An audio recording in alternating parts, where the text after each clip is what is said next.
आहेत का कोणाची हिंमत 105 किलो वजन असून सुद्धा असे डिप्स मारायची? नमस्कार, मी आपला लाडका रामू. जो व्यक्ती चालून थकत होता तो आज पळून सुद्धा थकत नाहीये. आणि तुम्ही लाईक करून काय थकून जाणार आहे का? त्यांच्या व्हिडिओला लाईक तर करत जा. म्हातारा झाल्यावर बीपी शुगरच्या गोळ्या खाण्यापेक्षा या वयामध्ये तुम्ही पळत जा आणि व्यायाम करत जा.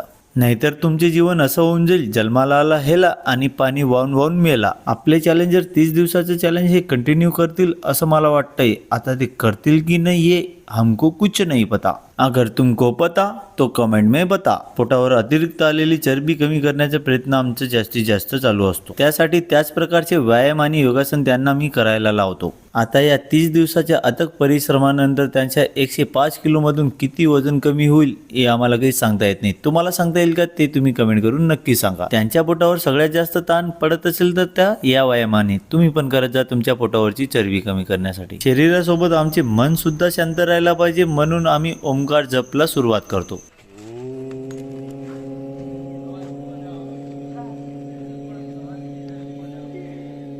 आता एखादी मुलगी वगैरे नाचत असेल तर त्यांच्या रील्सला शेअर, फॉलो, लाईक सगळं काही करून दिलं असतं, परंतु आपल्या या व्हिडिओला करणार नाही. वा रे दुनिया.